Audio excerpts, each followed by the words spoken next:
나는 네오테크의 최연소 팀장 차서연, 억대 연봉을 받는다. 내 남편 강태호는 창업에 실패한 뒤 2년째 집에서 휴식 중이다. 그는 아무렇지 않게 내 보조 카드를 긁고 매달 시어머니에게 300만 원씩 용돈을 보내면서 정작 우리 엄마가 걱정되어 걸어온 전화는 귀찮다는 듯 끊어버린다. 그는 말했다.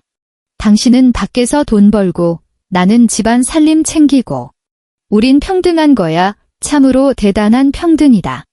그가 말하는 집안 살림이라는 게 내 돈으로 여대생에게 오피스텔을 얻어준 것이었다는 사실을 알기 전까지는 그가 늘 그랬듯 은행으로 가 내 계좌에서 시어머니에게 또 한 번 효도하려 할 때 그가 마주하게 될 것은 바닥난 잔고뿐만이 아니라 그의 남은 평생을 따라다닐 끔찍한 악몽일 것이다. 여느 때와 다를 바 없는 화요일 아침이었다. 서울의 새벽 5시 반, 하늘은 아직 잿빛 냉기가 감돌고 있었다. 알람보다 정확한 생체 시계에 맞춰 눈을 떴다. 옆자리에는 남편 강태호가 고른 숨을 내쉬며 깊이 잠들어 있었다. 무슨 좋은 꿈이라도 꾸는지 입가에는 만족스러운 미소까지 걸려 있었다. 나는 소리 없이 일어나 씻고 옷을 갈아입었다. 거실을 지날 때 하룻밤 묵은 치킨과 맥주 냄새가 확 끼쳐왔다. 소파 위에는 그가 어젯밤 게임을 하며 벗어 던진 구겨진 티셔츠가 널브러져 있었고 게임기 컨트롤러는 희미한 대기등을 깜빡이고 있었다. 테이블 위에는 빈 맥주캔 몇 개와 과자 봉지들이 뒹굴었다. 이것이 강태호가 말하는 집안 살림의 실체였다. 2년 전 그의 작은 디자인 회사가 코로나 직격탄을 맞고 문을 닫았다. 몇 달간 깊은 상실감에 빠져있는 그를 나는 위로했다. 괜찮아. 좀 쉬어. 우리에겐 내가 있잖아. 그렇게 그의 휴식은 꼬박 2년이 되었다. 처음에는 신용처럼 이력서를 몇 군데 넣고 면접도 보러 다니는 척했다. 그러고는 한숨을 쉬며 요즘 경기가 안 좋아 자기 능력과 경력에 맞는 일자리를 찾기 힘들다고 투덜거렸다. 시간이 지나자 그는 그런 신용마저 귀찮아했다. 매일 해가 중천에 뜰 때까지 자고 일어나면 소파에 처박혀 게임을 했다. 오후에는 헬스장에 가서 보기 좋게 근육을 만들었고 저녁에는 친구들과 술을 마시거나 다시 게임에 몰두했다. 그리고 나는 네오테크의 최연소 프로젝트 팀장으로서 쉴 새 없이 굴러가는 톱니바퀴처럼 일했다. 20명의 팀원을 이끌고 끝도 없이 이어지는 회의에 참석하고 끊임없이 터지는 기술적 문제들을 해결했다. 내 세후 연봉은 1억 원이 넘었고 집의 유일한 수입원이었다. 우리가 사는 이 강남의 고층 아파트, 벤츠 자동차, 작년 내 생일 선물로 사준 그의 IWC 시계까지 이 모든 것은 나의 피땀 어린 노력의 결과물이었다. 나는 한때 우리가 단지 역할 분담을 하고 있을 뿐이라고 생각했다. 그가 말했듯이 서연아, 당신은 밖에서 커리어우먼으로 뛰고 내가 집에서 든든하게 뒤를 받쳐주잖아. 우린 평등한 파트너라고. 우스운 건 그 든든하게 뒤를 받쳐주는 파트너가 가장 기본적인 집안일조차 손가락 하나 까딱하지 않는다는 사실이었다. 세탁기 속 빨래가 썩어 냄새가 날 지경이 되어도 널 생각을 안 했다. 일주일에 2번 오시는 가사도우미 아주머니 덕에 이 집이 표면적인 깨끗함이라도 유지할 수 있었다. 냉장고를 열자 텅 비어 있었다. 맥주 몇 캔과 유통기한이 지난 우유 한 팩이 전부였다. 나는 한숨을 쉬며 지갑에서 5만 원권 몇 장을 꺼내 식탁 위에 올려두었다. 그의 오늘 점심과 저녁값이다. 그리고 차 키를 들고 집을 나설 채비를 했다. 신발을 신는 순간 휴대폰이 띵 하고 울렸다. 은행에서 온 결제 알림 문자였다. 고객님의 부카드 오전 6시 15분 파리바게뜨에서 38,000원 결제되었습니다. 생각할 필요도 없이 강태우였다. 아마 어젯밤 게임을 하다 배가 고파져 새벽에 야식을 사 먹은 모양이다. 내 보조카드는 한도가 없었고 그의 신용카드와 연동되어 있었다. 그가 긁는 모든 돈은 결국 내 주계좌에서 빠져나갔다. 나는 그 문자를 보며 말로 표현할 수 없는 피로감을 느꼈다. 가랑비에 옷 젖는 줄 모른다는 말이 이런 걸까? 처음에는 아무렇지 않았지만 정신을 차리고 보니 이미 흠뻑 젖어버린 기분. 회사에 도착해 주차를 하고 습관처럼 차 안에서 5분간 멍하니 앉아 있었다. 하루 중 유일하게 오롯이 나 혼자 있을 수 있는 시간이었다. 차 안 공기가 답답해 에어컨을 켰다. 음악이라도 들으려고 무심코 센터페시아의 미디어 버튼을 눌렀다. 하지만 화면에 뜬 것은 음악 플레이어가 아닌 블랙박스 영상 목록이었다. 아마 지난번에 태우가 차를 쓰고는 실수로 이 화면으로 전환해 놓은 모양이었다. 그냥 꺼버리려다 손가락이 홀린 듯 가장 최근의 영상 파일을 눌렀다. 어제 오후의 영상이었다. 화면은 우리 집 지하주차장에서 그가 늘 가는 헬스장까지의 익숙한 길을 비추고 있었다. 처음에는 카오디오에서 흘러나오는 힙합 음악 소리만 들렸다. 몇 분 뒤 태우가 전화를 받았다. 젊고 애교 섞인 여자 목소리가 수화기 너머에서 흘러나왔다. 오빠, 언제 와요? 자기 너무 오래 기다렸잖아. 심장이 쿵 하고 내려앉았다. 거의 다 왔어. 우리 애기의 태우의 목소리는 내가 한 번도 들어본 적 없는 다정하고 비굴한 톤이었다. 내게 말할 때의 그 당연하다는 듯한 무심함과는 완전히 달랐다. 길이 좀 막히네. 착하지? 10분만 더 기다려. 맨날 기다리게 해. 오빠 와이프 오늘도 야근해? 그 여자. 태우는 비웃음을 터뜨렸다. 그 웃음에는 경멸과 무시가 가득했다. 재미없는 일벌레잖아. 머릿속에 코드랑 프로젝트밖에 없는 남자 같은 여자. 돈 버는 기계 아니었으면 진작에 헤어졌지. 손톱이 손바닥을 깊이 파고들어 피가 밸 것만 같았다. 그렇구나. 그의 마음속에서 나는 그저 돈 버는 기계일 뿐이었다. 여자가 까르르 웃었다. 그럼 오빠가 잘 구슬려야겠네. 내 새 가방은 오빠의 그 현모양처 나셨네. 걱정 마. 태우의 목소리에는 과시욕이 서려 있었다.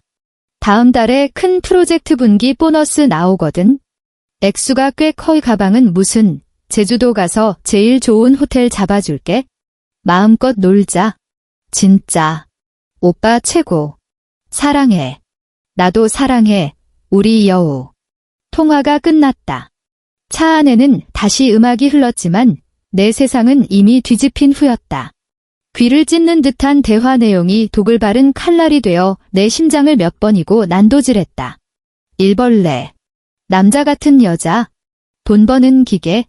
눈을 감자. 지난 2년간의 일들이 머릿속을 스쳐 지나갔다. 밤샘 야근 후 지친 몸을 이끌고 집에 돌아왔을 때 마주했던 그의 깊은 잠과 어지러운 집안. 보너스를 받고 기쁜 마음에 그와 나누려 했을 때 그의 첫마디. 잘됐다. 엄마 다음 달 생신인데 새 안마의자 사드리면 되겠다. 엄마가 가끔 전화를 걸어 내 건강을 걱정하고 일이 힘드냐고 물을 때면 옆에서 귀찮다는 듯 재촉하던 그의 모습. 빨리 끊어. 엄마가 나하고 스톱 치자고 기다리신단 말이야. 그러고는 내 말이 채 끝나기도 전에 휴대폰을 빼앗아 끊어버렸다. 하지만 자기 가족에게는 전혀 다른 얼굴이었다. 매달 15일 그는 어김없이 내 계좌에서 300만 원을 시어머니께 용돈으로 붙여드렸다. 이유는 늘 뻔뻔했다. 내가 지금 백수라고 해서 엄마 생활 수준까지 떨어뜨릴 순 없지? 나 키우느라 고생하셨잖아. 그래, 시어머니가 그를 키우느라 고생한 건 맞겠지. 그럼 우리 부모님이 나를 키운 건 쉬웠나? 내가 매달 우리 부모님께 드리는 돈은 시어머니 용돈의 절반도 되지 않았다. 그런데도 그는 종종 잔소리를 했다. 장모님은 연금도 있으시고 건강도 좋으신데 그렇게 많이 필요 없으실걸. 작년에는 시동생 강태민이 차를 바꾼다며 새로 나온 제네시스를 점찍었다. 계약금이 3천만 원 부족했다. 시어머니는 전화를 걸어와 대뜸 아들 둘 키워봤자 하나는 빌빌대고 하나는 마누라한테 잡혀 산다며 신세 한탄부터 늘어놓았다. 그러고는 은근슬쩍 본론을 꺼냈다. 서연아, 이제 우리 집은 너만 믿는다. 태민이가 하나뿐인 동생인데 형수인 내가 좀 도와줘야 하지 않겠니? 옆에서 듣고 있던 태우는 말리기는커녕 부추겼다. 그래, 서연아. 다 한 가족인데 당신이 돈 잘 버니까 좀 보태주는 게 맞지? 태민이가 좋은 차 타면 우리 얼굴도 살고 좋잖아. 그 순간 그의 그 뻔뻔한 얼굴을 보며 나는 처음으로 뼛속까지 시린 한기를 느꼈다. 내가 힘들게 번 돈이 그와 그의 가족들 눈에는 마음대로 꺼내 쓸 수 있는 공공재산일 뿐이었다. 결국 그 3천만 원은 내가 내주었다. 이 집의 화목을 위해, 그의 그 하찮은 체면을 위해. 지금 생각하니 기가 막힐 노릇이다. 나는 가정을 지키고 있다고 생각했지만 실은 기생충 무리를 먹여 살리고 있었을 뿐이다. 그리고 가장 큰 기생충인 내 남편은 내 피 같은 돈으로 밖에서 버린 여우를 기르고 있었다. 나는 차 안에서 오랫동안 앉아 있었다. 새벽의 어둠이 완전히 걷히고 햇살이 창문을 통해 얼굴을 비출 때까지 울지 않았다. 눈물 한 방울 나오지 않았다. 실망과 분노가 극에 달하면 남는 것은 얼음장 같은 평온뿐이었다. 나는 침착하게 블랙박스에 SD카드를 뽑아 가방에 넣었다.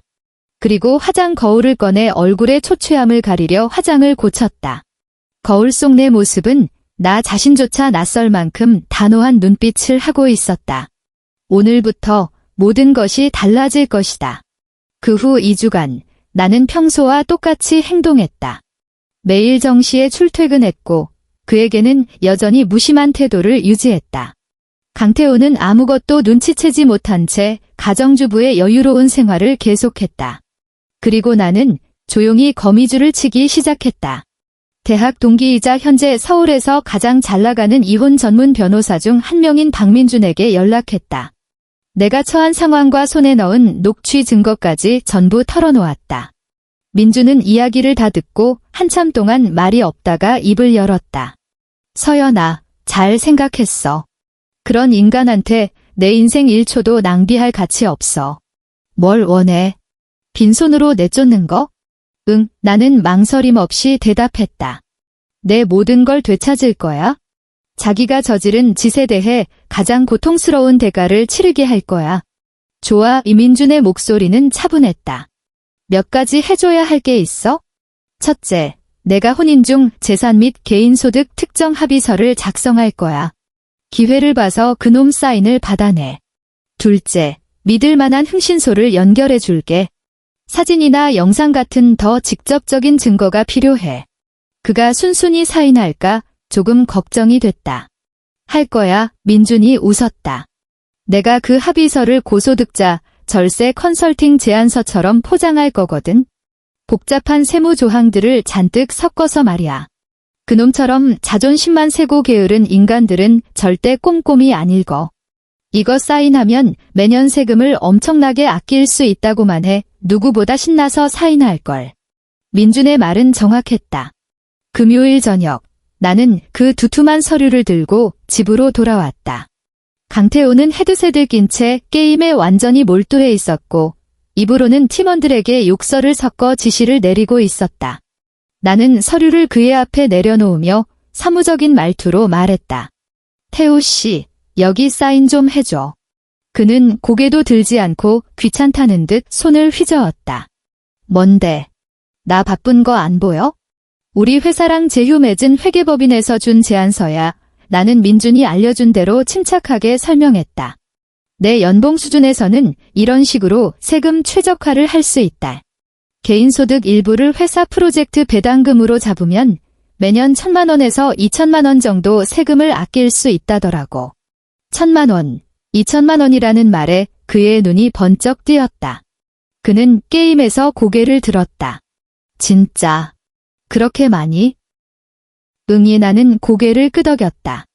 근데 절차가 좀 복잡해서 부부 쌍방이 자산 특정 관련 서류에 함께 서명해야 한대. 이 소득이 가계 공동재산과 무관하다는 걸 증명해야 세금 감면 조항을 적용받을 수 있다나 봐. 여기, 그리고 여기에 사인하면 돼. 나는 그가 서명해야 할 페이지를 펼쳐 보여주었다. 그 페이지들에는 일반인은 도저히 이해할 수 없는 법률 및 세무 용어들이 빽빽하게 적혀 있었다.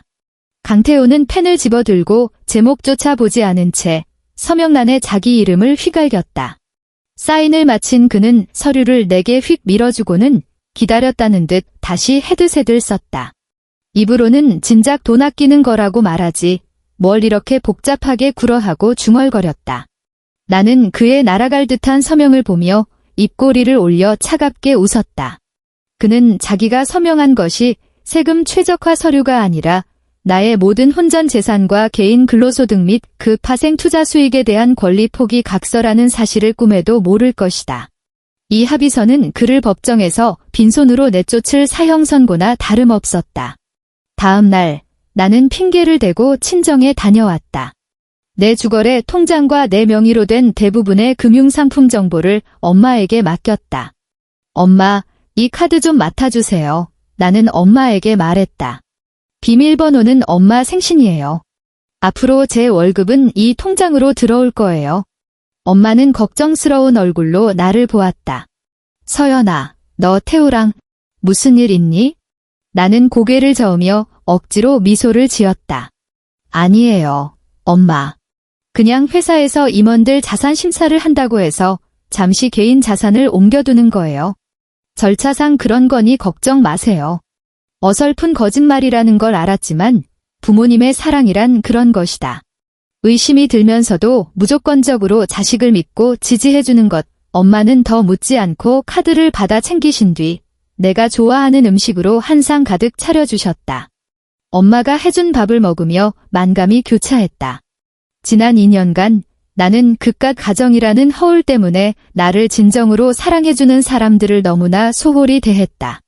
이제부터는 다시는 그런 바보 같은 짓은 하지 않을 것이다. 모든 준비는 끝났다. 이제 적절한 때를 기다려 뱀을 굴에서 끌어내기만 하면 되었다. 시간은 빠르게 흘러 어느덧 월말이 되었다. 흥신소에서 좋은 소식이 왔다. 강태우와 그 여대생의 선명한 사진들을 확보했다는 것이다. 사진 속 두 사람은 고급 레스토랑에서 다정하게 서로 음식을 먹여주고 한강공원 벤치에서 입을 맞추고 심지어 홍대에 있는 고급 오피스텔로 손을 잡고 들어가는 뒷모습까지 찍혀 있었다. 흥신소는 그 오피스텔이 강태우가 내 보조카드로 1년치 월세를 선납했고 매달 50만 원의 관리비까지 내고 있다는 사실도 알아냈다. 여자의 이름은 김지아. 근처 예술대학 무용과 학생으로 나보다 10살이나 어리고 예쁘고 발랄하고 온몸에서 젊음의 기운을 뿜어내고 있었다. 나는 그 사진들을 한 장 한 장 넘겨보며 아무런 감정도 느끼지 못했다. 한때는 심장이 찢어질 것 같았을 장면들이 지금 보니 그저 황당하고 우스울 뿐이었다. 심지어 애인 앞에서 온갖 정성을 다하는 강태우의 가증스러운 얼굴을 감상할 여유까지 생겼다. 집 소파에 퍼져 있을 때와는 완전히 다른 사람이었다. 민주는 증거가 완벽하게 갖춰졌다고 했다. 이제 모든 준비는 끝났고 행동할 때만 남았다. 그리고 나는 내 손으로 그 바람을 일으키기로 했다. 그날 저녁, 나는 일부러 몹시 지친 척하며 집에 들어갔다. 저녁 식사 때도 입맛이 없다며 밥알만 깨작거리며 연신 한숨을 내쉬었다. 강태우는 웬일로 게임을 하지 않고 내 맞은편에 앉아 있었다. 내가 시킨 배달 음식을 우걱우걱 먹으면서 걱정하는 척 물었다. 왜 그래? 오늘 안색이 안 좋네. 프로젝트 잘 안 돼?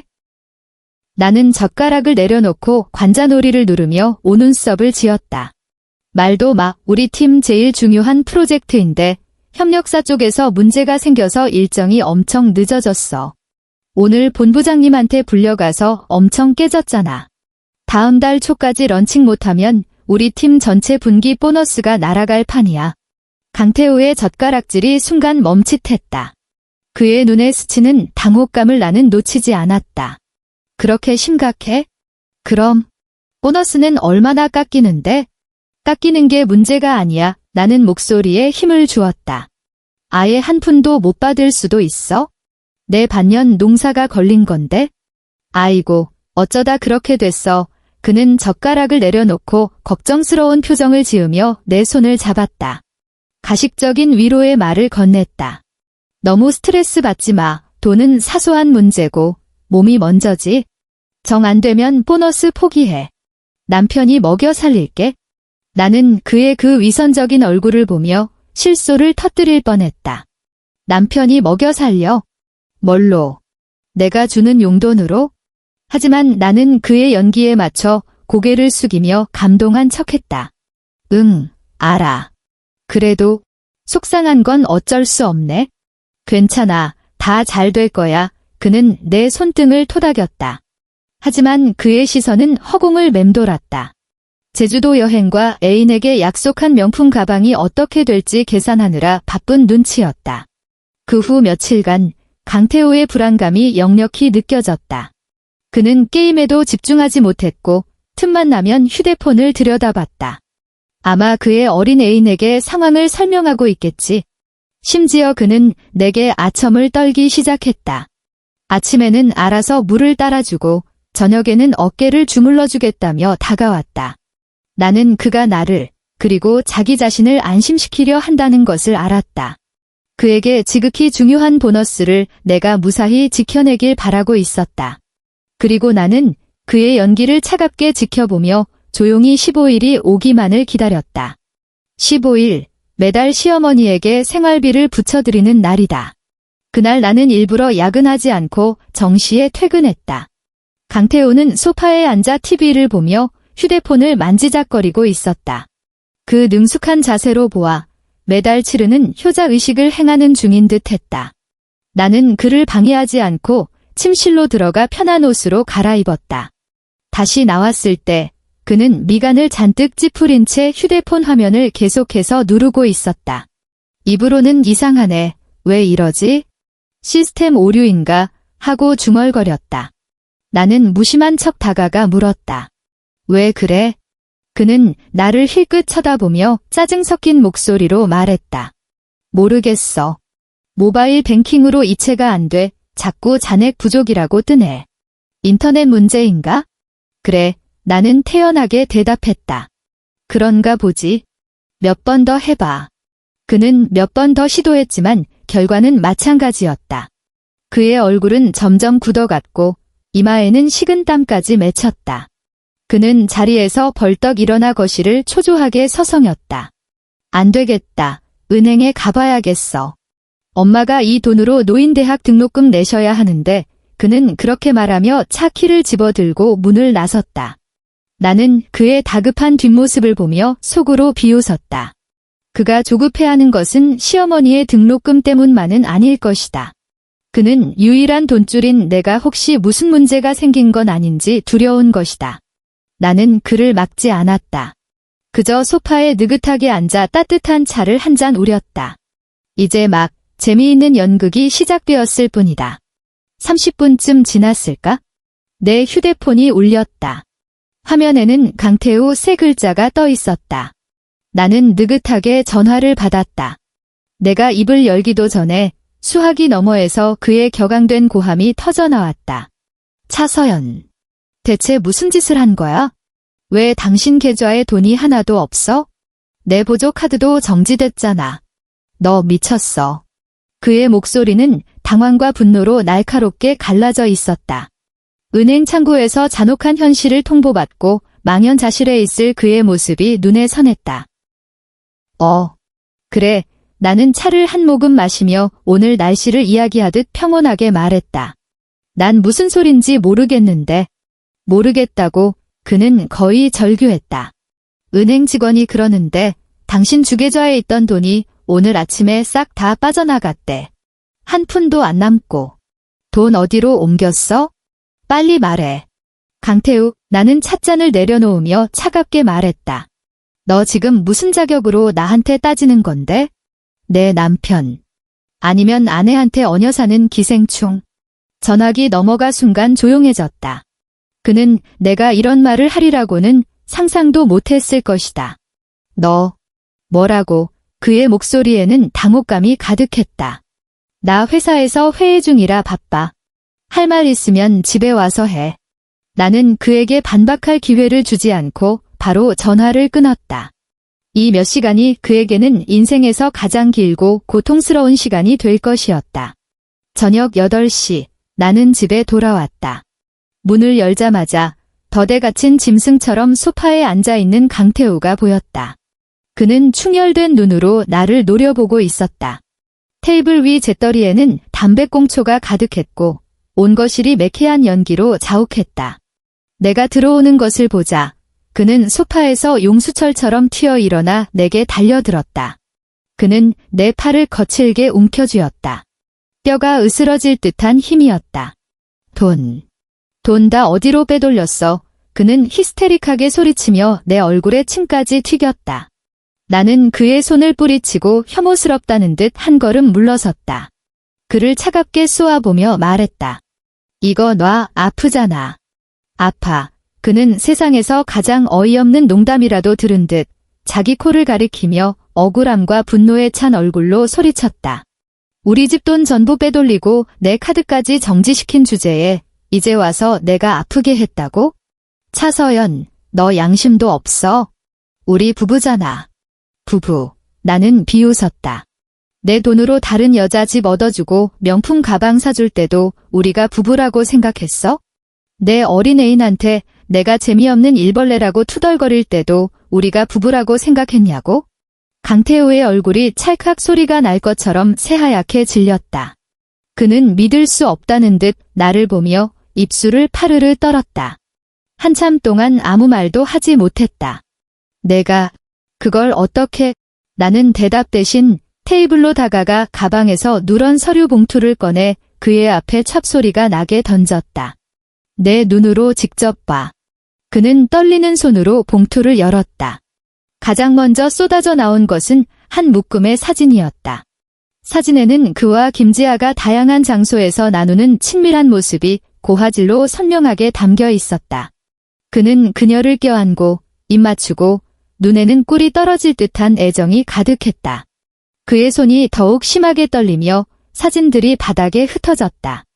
이어서 그는 봉투에서 두 번째 서류를 꺼냈다. 그가 김지아에게 얻어준 홍대 오피스텔의 임대차 계약서 사본이었다. 임차인 연락처와 비상 연락처에는 그의 이름과 전화번호가 선명하게 적혀 있었다. 그리고 월세를 결제한 카드는 바로 내가 준 그 보조 카드였다. 그의 호흡이 가빠지고 얼굴은 하얗다 못해 파랗게 변했다. 그리고 세 번째 서류. 그가 절세 컨설팅 자료라며 대충 서명했던 바로 그 재산 합의서였다.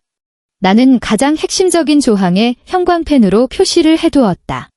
쌍방은 갑, 차서연, 이 혼인 전 및 혼인관계 존속 기간 중 개인의 노동 및 투자를 통해 취득한 일체의 소득, 상여금, 배당금 및 기타 재산상 수익은 갑의 개인 재산에 속하며 을, 강태우, 은 이에 대하여 어떠한 권리도 주장하지 아니하고 관련 분할 청구를 포기함을 확인한다. 자신의 서명을 확인한 순간 그의 다리에 힘이 풀리며 소파에 주저앉았다. 그의 눈은 텅 비어 있었고 마치 영혼이라도 빠져나간 듯 했다. 하지만 그는 아직 마지막 서류를 보지 못했다. 나는 다가가 봉투에 남은 마지막 몇 장의 종이를 꺼내 그의 앞에 던졌다. 마지막으로 이것도 봐. 그것은 두 종류의 서류였다. 하나는 이혼소송장, 다른 하나는 박민준 변호사 사무실에서 보낸 변호사 서한이었다. 나는 그를 내려다보며 한 글자 한 글자 힘주어 말했다. 강태우, 우리 이혼해. 부부였던 정을 생각해서 마지막 체면은 지켜줄게. 협의 이혼에 동의하면 내 불륜 증거를 세상에 공개하지 않겠어. 하지만 끝까지 법정 다툼을 하겠다면 넌 빈손으로 쫓겨나는 건 물론이고 사회적으로 매장당하게 될 거야. 그는 멍하니 이혼 소송장을 바라보다가 다시 나를 올려다보았다. 한때 내 마음을 설레게 했던 그 잘생긴 얼굴은 이제 공포와 후회, 절망으로 일그러져 있었다. 서연아, 내가 잘못했어. 정말 잘못했어. 그는 갑자기 기어와 내 다리를 붙잡으려 하며 통곡하기 시작했다. 한 번만 더 기회를 줘. 그 여자랑 당장 헤어질게. 앞으로 뭐든지 내 말만 들을게. 내가 집안일도 하고 밖에 나가서 일도 할게. 제발 나랑 이혼만은 하지 말아줘. 나는 그가 뻗는 손을 혐오스럽게 피했다. 그의 추한 모습을 보니 역겨움만 치밀었다. 늦었어. 강태욱. 내 목소리에는 일말의 온기도 없었다. 내가 내 돈으로 다른 여자를 먹여 살린 그 순간부터 모든 건 끝났어. 이 집, 내가 한때 모든 것을 바쳐 지키려 했던 이 가정은 이 순간 완전히 무너져 내렸다. 그리고 나에게는 미련 한 조각 남지 않았다. 나는 그 아파트에서 나와 회사 근처 호텔에 임시로 거처를 옮겼다. 강태우의 애원하는 전화와 문자가 밤새도록 쏟아졌지만 단 한 통도 받지 않았고 단 한 줄도 답장하지 않았다. 다음 날 아침 요란한 휴대폰 진동 소리에 잠이 깼다. 전화가 아니었다. 가족 단체 채팅방에서 미친 듯이 울리는 알림이었다. 그 방의 이름은 사랑이 넘치는 우리 가족이라는 지독히도 역설적인 이름이었다. 들어가 보니 예상대로 시어머니와 강태우의 피해자 코스프레가 한창이었다. 가장 먼저 글을 올린 것은 강태우였다. 그는 장문의 글을 통해 자신을 가정의 화목을 위해 인내하는 희생양으로 포장했다. 내가 성격이 드세고 자기를 무시했으며 상습적으로 언어폭력을 가했다고 썼다. 창업 실패 후 다시 일어서려 했지만 내가 넌 안 되라며 짓밟아 우울증까지 왔다고 했다. 그리고 마지막에는 내가 이번에 사소한 오해 때문에 냉정하게 모든 재산을 빼돌려 자기를 벼랑 끝으로 내몰았다고 마무리했다. 곧이어 시어머니가 등판했다. 그녀는 글 대신 60초짜리 음성 메시지를 연달아 보냈다. 눌러보니 눈물 섞인 통곡이 흘러나왔다. 내 팔자가 왜 이렇게 기구하냐. 내 아들이 이 집을 위해서 자기 사업도 포기하고 집에서 소처럼 일했는데 돌아온 게 뭐야? 저 독한 년이 우리 가족 전부를 죽이려고 드는 거잖아. 어제 집안 돈을 몽땅 들고 튀었대요. 우리 태우 지금 돈 한 푼 없어서 밥도 굶고 있어요. 나 이달 노인대학 등록금도 못 냈는데 이건 우리 모자를 말려 죽이겠다는 거 아니에요. 사돈어른. 딸 교육을 어떻게 시키셨기에 애가 이렇게 악독하고 돈밖에 모릅니까? 우리 강씨 집안이 8대에 걸쳐 무슨 재앙을 만났기에 저런 애군을 며느리로 들였는지. 시어머니의 울부짖음은 호소력이 강했고 금세 채팅방의 고모, 이모들이 동조하기 시작했다. 시동생 강태민이 가장 먼저 나섰다. 형수님, 이건 너무 심했잖아요. 형이 그래도 형수님 남편인데 어떻게 이렇게까지 하세요? 얼굴도 몇 번 못 본 먼 친척 고모도 한마디 거들었다. 그러게 말이야, 서연아. 부부싸움은 칼로 물베기라는데 무슨 일이든 대화로 풀어야지. 돈을 다 가져가는 건 또 뭐야? 다른 숙모는 비꼬는 투로 말했다. 어휴, 요즘은 여자가 너무 잘나도 문제야. 날개가 돋치니 남편이랑 시댁을 우습게 알잖아. 그들은 너도 나도 한마디씩 거들며 나를 순식간에 낙독하고 속물에 불효한 며느리로 단정지었다. 휴대폰은 쉴 새 없이 울렸고 그 글자와 목소리들은 무딘 칼날처럼 나를 직접 상처 입히지는 못했지만 지독한 불쾌감을 안겨주었다. 우리 부모님도 그 채팅방에 있었지만 아무 말씀도 하지 않으셨다. 이 모든 모욕을 보며 얼마나 속상하고 분노하고 계실지 눈에 선했다. 강태우와 그의 가족들은 내가 예전처럼 가정의 화목이라는 명분 아래 침묵하고 물러설 것이라 생각했을 것이다. 여론과 가족애로 나를 올가매면 내가 순순히 돈을 내놓고 다시 그들의 현금 인출기로 돌아올 것이라 믿었을 것이다. 안타깝게도 그들은 계산을 잘못했다. 나는 그들과 단 한마디도 논쟁하지 않았다. 그저 침착하게 휴대폰 갤러리를 열어 미리 준비해둔 파일들을 찾았다. 그리고 전송 버튼을 눌렀다. 첫 번째, 강태우와 김지아의 다정한 사진들이었다. 레스토랑에서 음식을 먹여주는 모습부터 공원에서 입을 맞추는 모습, 손을 잡고 오피스텔로 들어가는 모습까지 모든 사진이 선명했다. 두 번째, 오피스텔 임대차 계약서와 내 보조카드로 1년치 월세와 매달 관리비를 결제한 은행 거래 내역 캡처였다.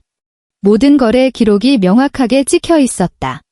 세 번째, 강태우와 내가 나눴던 카카오톡 대화 캡처였다. 그 대화 속에서 그는 가게 재정은 내가 잘 관리하겠다, 양가 부모님께 효도하겠다고 굳게 약속했었다. 이 모든 것을 올린 후 나는 그 시끄럽던 채팅방에 처음이자 마지막 메시지를 남겼다. 아빠, 엄마, 그리고 친척분들. 이게 여러분들이 말씀하시는 집에서 소처럼 일한 착한 아들이자 저 때문에 벼랑 끝에 몰린 착한 남편의 실체입니다. 제가 매일 야근하며 힘들게 번 돈으로 밖에서 꾸린 새로운 가족이죠. 저 오피스텔 1년 월세가 제가 저희 부모님께 드리는 1년 용돈보다 많습니다. 저 세 가족에게 사주는 가방 하나 값이면 시어머니 노인대학 등록금은 몇 년치를 내고도 남고요. 메시지가 전송된 순간 채팅방은 순식간에 죽음 같은 침묵에 휩싸였다. 방금 전까지 나를 성토하던 친척들은 한마디도 하지 못했다. 화면에는 내가 방금 올린 사진과 증거 자료들만이 남아 강씨 집안 모든 사람의 뺨을 후려치는 소리 없는 따귀처럼 번뜩였다. 5분쯤 지났을까? 채팅방에 새로운 알림이 떴다. 온화한 달빛님이 채팅방을 나갔습니다. 시어머니의 닉네임. 곧이어 분투하는 청년님이 채팅방을 나갔습니다.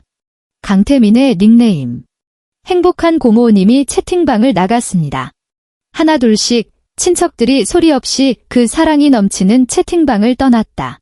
마침내 방에는 나와 우리 부모님, 그리고 강태호만 남았다. 아빠에게서 개인 메시지가 왔다.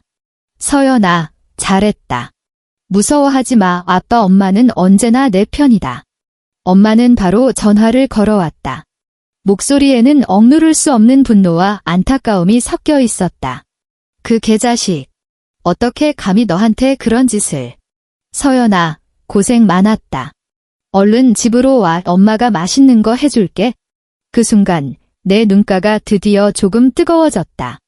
이 소동은 강씨 집안의 완패로 끝났다. 그들은 나를 사회적으로 매장시키려 했지만 결과적으로는 자신들의 체면만 구겼다. 법의 심판은 생각보다 빨리 내려왔다. 내 손에는 강태호가 직접 서명한 재산 합의서와 그가 혼인 파탄의 유책 배우자라는 명백한 증거가 있었기에 이혼 소송은 놀라울 만큼 순조롭게 진행되었다. 강태호의 변호사는 그 재산 합의서가 기만과 노인 상태에서 서명된 것이므로 무효라고 주장하려 애썼다. 하지만 재판부는 그의 주장을 기각했다. 완전한 민사행위 능력을 갖춘 성인으로서 자신이 서명한 모든 법률 문서에 책임을 져야 한다는 것이 이유였다. 이해하지 못했다는 것은 변명이 될 수 없었다. 마침내 법원의 판결이 나왔다. 우리 명의로 된 강남 아파트는 계약금과 대부분의 대출 상환금이 나의 혼전 재산과 개인 소득으로 충당되었으므로 나의 단독 재산으로 인정되었다. 벤츠 자동차 역시 내 소유가 되었다. 강태호는 유책 배우자로서 나의 재산을 분할받을 권리가 없을 뿐만 아니라 그 자신의 얼마 되지도 않는 혼전 재산 일부를 나에 대한 위자료로 지급해야 했다. 그는 사실상 빈손으로 쫓겨났다. 판결문을 받은 날, 강태호가 법원 밖에서 나를 가로막았다. 그는 무척 초췌해 보였다. 덥수룩한 수염에 한때 자랑하던 근육도 축 늘어져 있었다. 그는 핏발선 눈으로 나를 보며 원망을 쏟아냈다.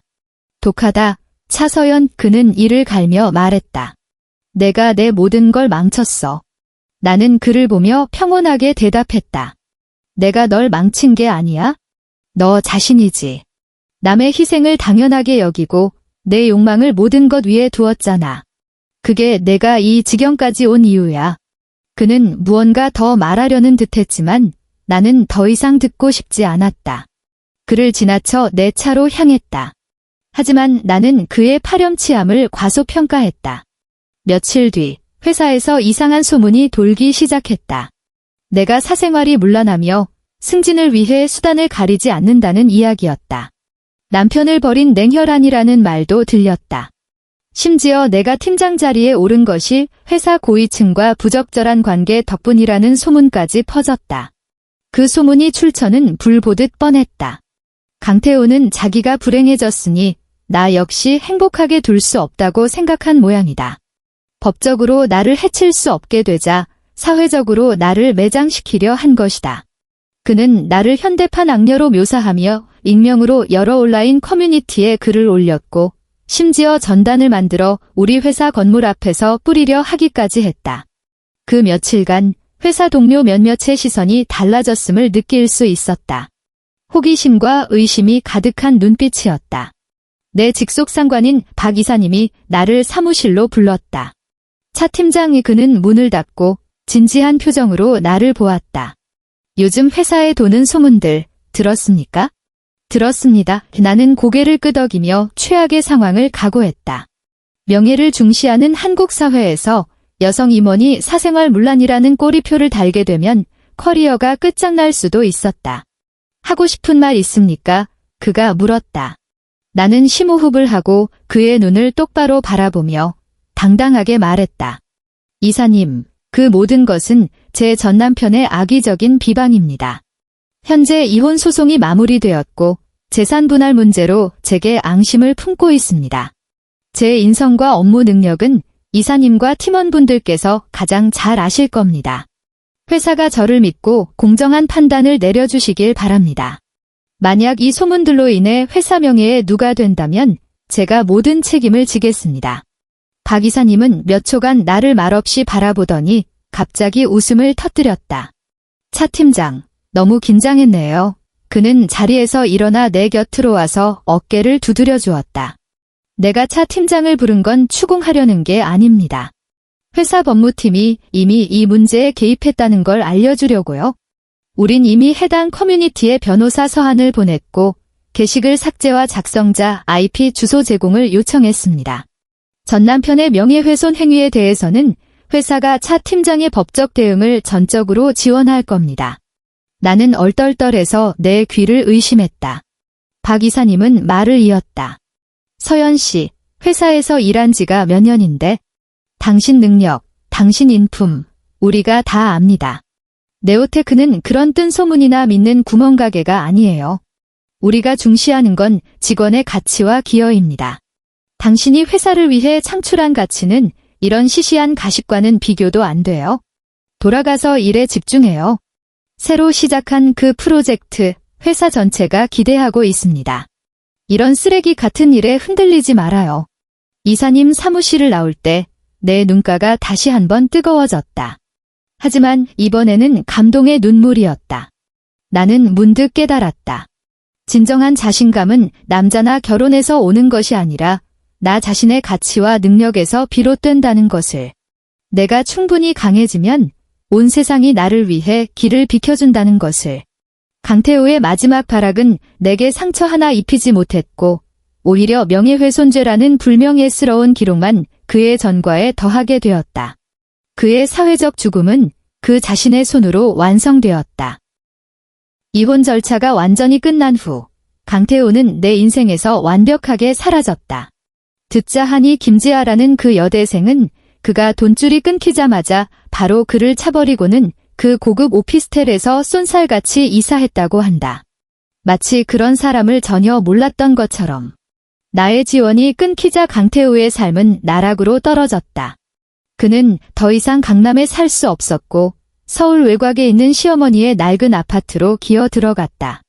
직업도, 돈도, 심지어 신용카드마저 정지된 상태였다. 사치와 향락에 익숙해진 남자가 하루아침에 빈털터리가 되었으니 그 심정이 어떨지는 상상하고도 남았다. 그와 시어머니, 아니 이제는 전 시어머니가 된 그분은 번갈아 가며 나를 찾아와 괴롭히기 시작했다. 그들이 가장 자주 나타난 곳은 우리 회사 건물 앞이었다. 처음에는 강태우 혼자였다. 그는 회사 정문에서 기다리다가 퇴근하는 나를 발견하고는 달려들어 길을 막았다. 그는 충혈된 눈에 술 냄새를 풍기며 내 팔을 붙잡고 애걸했다. 서연아, 내가 진짜 잘못했어. 이번 한 번만 용서해주면 안 될까? 우리 다시 합치자. 내가 맹세할게. 앞으로 너한테 정말 잘할게. 내가 나가서 일하고 돈 벌어서 너 먹여 살릴게. 그의 목소리가 커서 주위 동료들이 쳐다보기 시작했다. 나는 사람들 앞에서 그와 얽히고 싶지 않아 차갑게 그의 손을 뿌리치며 말했다. 강태우 씨, 우리 이제 아무 사이도 아니에요. 앞으로 다시는 찾아오지 마세요. 나는 곧바로 회사 보안팀을 불렀고 보안 요원들이 와서 그를 끌고 갔다. 두 번째는 시어머니와 함께였다. 전화로 내게 온갖 욕설을 퍼붓던 그 노인은 완전히 다른 사람처럼 변해 있었다. 그녀는 나를 보자마자 쿵 소리를 내며 무릎을 꿇고는 내 다리를 붙잡고 통곡하기 시작했다. 서연아, 이 늙은이를 불쌍히 여겨서라도 제발 우리 태우가 잘못했다고 너 없으면 못 산다고 빌고 있어. 한 번만, 딱 한 번만 더 기회를 주면 안 되겠니? 걔 다시 받아만 주면 내가 매일 너 빨래 해주고 밥 해주고 친딸처럼 모실게, 응? 그녀는 울면서 자기 가슴을 쿵쿵 치며 열연을 펼쳤다. 사정을 모르는 주변 사람들이 나를 향해 수군거리기 시작했다. 저 여자 진짜 독하다. 시어머니가 저렇게 무릎까지 꿇었는데. 그러게, 진짜 불쌍해 보인다. 나는 발치에서 뒹구는 노인을 보며 마음속에 어떤 동요도 느끼지 못했다. 단체 채팅방에서 그녀가 나와 우리 부모님을 어떻게 모욕했는지, 내 남편이 내 피땀으로 바친 효심을 얼마나 당연하게 누렸는지 떠올랐다. 나는 그녀를 부축하지도 그녀와 언쟁하지도 않았다. 그저 휴대폰을 꺼내 그녀의 모습을 동영상으로 찍으며 조용히 말했다. 일어나지 않으시면 경찰에 신고하겠습니다. 업무방해죄로요. 그녀는 내가 이렇게 나올 줄은 몰랐는지 울음을 뚝 그치고 멍하니 나를 쳐다보았다. 나는 휴대폰을 집어넣고 옆에 있던 보안 요원에게 말했다. 처리 좀 부탁드립니다. 회사 정상 업무에 심각한 지장을 주고 계시네요. 그 후로 나는 회사 앞에서 그들을 다시는 보지 못했다. 동료에게 듣기로는 몇 번 더 찾아왔지만 보안팀에 의해 회사 정문조차 통과하지 못하고 쫓겨났다고 한다. 한 친구가 내게 물었다. 그들이 그렇게 비참해진 걸 보면 조금이라도 마음이 쓰이지 않느냐고. 나는 잠시 생각하다 고개를 저었다. 예전에 읽은 책에서 과제의 분리라는 개념을 본 적이 있다. 간단히 말해, 나의 과제와 타인의 과제를 명확히 구분하는 것이다. 내 인생, 내 행복은 나의 과제다. 그리고 강태우와 그의 어머니가 자신들의 삶을 어떻게 마주하고 과거의 선택에 대한 결과를 어떻게 감당할지는 그들의 과제다. 나는 타인의 과제에 개입할 의무도 책임도 없다. 더 이상 타인의 과제가 내 인생을 올가매게 둘 수도 없다. 나는 그와 그의 모든 것을 내 인생에서 완벽하게 분리해냈다. 결혼이라는 족쇄가 사라지자 나는 모든 에너지를 일에 쏟아부었다. 한때 교착 상태에 빠졌던 프로젝트는 나의 지휘 아래 팀원들이 한 달간 밤낮 없이 매달린 끝에 성공적으로 런칭했을 뿐만 아니라 혁신적인 기술 구조로 업계의 극찬을 받으며 회사에 막대한 이익을 안겨주었다. 성공 축하 파티에서 회사 대표님이 직접 참석해 모든 사람 앞에서 내게 술잔을 들어 보이며 말했다. 차 팀장, 축하합니다. 이사회 결의에 따라 다음 분기부터 기술개발본부 본부장으로 정식 승진 발령되었습니다. 팀장에서 본부장으로 나는 많은 사람이 몇 년을 거쳐야 하는 시니어 매니저 직급을 건너뛰고 파격적인 승진을 했다. 동료들이 내게 몰려와 축하 인사를 건넸다. 나는 사람들 한가운데 서서 그들의 진심 어린 미소를 보며 전에 없던 충만함과 만족감을 느꼈다. 내 능력으로 얻어낸 이 존중과 인정이 그 어떤 거짓된 달콤한 말보다도 훨씬 더 현실적이고 강력했다. 이혼 후 반년, 나는 강태호에게 돌아가지 않은 그 분기 보너스에 내 저축을 더해 한강변의 한 고급 아파트를 전액 현금으로 매입했다. 그곳은 내가 늘 꿈꿔왔던 집이었다. 거대한 통창이 반포대교를 정면으로 마주하고 있었다. 낮에는 햇살이 거실 가득 쏟아지고 밤에는 서울에서 가장 찬란한 야경을 한눈에 담을 수 있었다. 나는 직접 집의 인테리어를 디자인했다. 심플하고 밝고 따뜻하게. 모든 공간이 차서연의 향기로 가득했다. 이곳에는 다툼도, 배신도, 역겨운 배달 음식 냄새도 없었다. 오직 내가 좋아하는 향초와 내가 수집한 예술품, 그리고 내 손으로 고른 가구들만이 존재했다. 집들이 날, 나는 크게 잔치를 벌이지 않고 부모님과 가장 가까운 친구 몇 명만 초대했다. 엄마는 문을 들어서자마자 눈시울을 붉혔다. 내 손을 잡고 집 안을 몇 번이고 둘러보며 연신 말씀하셨다. 좋다, 정말 좋다. 우리 서연이 드디어 온전히 자기만의 집이 생겼네. 아빠는 무척 자랑스러워 하셨다. 통창 앞에 서서 내 어깨를 두드리며 말했다. 서연아, 내가 아빠보다 낫다. 친구들은 샴페인과 케이크를 가져왔다. 우리는 넓은 거실에서 음악을 틀고 이야기를 나누며 웃음꽃을 피웠다. 가장 친한 친구인 박민영이 샴페인 잔을 들고 내게 말했다. 서연이를 위하여, 여왕의 새로운 시작을 위하여. 앞으로는 오직 너 자신을 위해 사는 거야. 건배. 우리는 웃으며 잔을 부딪혔다. 크리스탈 잔 속에서 샴페인 기포가 경쾌하게 춤을 추었다. 창밖의 도시 불빛과 우리 모두의 행복한 얼굴을 비추며 손님들을 보내고 밤이 깊어졌다. 나는 혼자 거대한 통창 앞에 서서 와인 잔을 들고 조용히 창밖 야경을 바라보았다. 한강은 검은 비단처럼 도시의 불빛 속을 유유히 흘렀다. 멀리 남산타워가 밤의 장막 속에서 부드러운 빛을 발하고 있었다.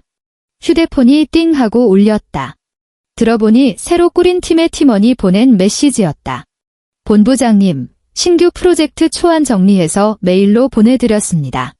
우선 푹 쉬시고 급하게 안 보셔도 됩니다. 이사 축하드립니다. 나는 그 메시지를 보며 나도 모르게 입가에 미소를 지었다. 언젠가부터 휴대폰 알림음은 내게 골치 아픈 지출과 끝없는 요구를 의미했다. 하지만 이제는 인정과 축복, 그리고 희망 가득한 미래를 상징했다. 나는 휴대폰을 껐다. 더 이상 외부의 어떤 소란에도 신경 쓰고 싶지 않았다. 이 순간 나는 누군가의 아내도, 며느리도, 심지어 딸도 아니었다. 나는 그저 차서연이었다. 깊이 숨을 들이쉬자 은은한 와인 향과 창밖의 서늘한 바람이 섞여 들어왔다. 나는 처음으로 진정한 자유가 무엇인지, 내 인생을 온전히 통제하는 기쁨이 무엇인지 느꼈다. 이 기분 정말 최고다.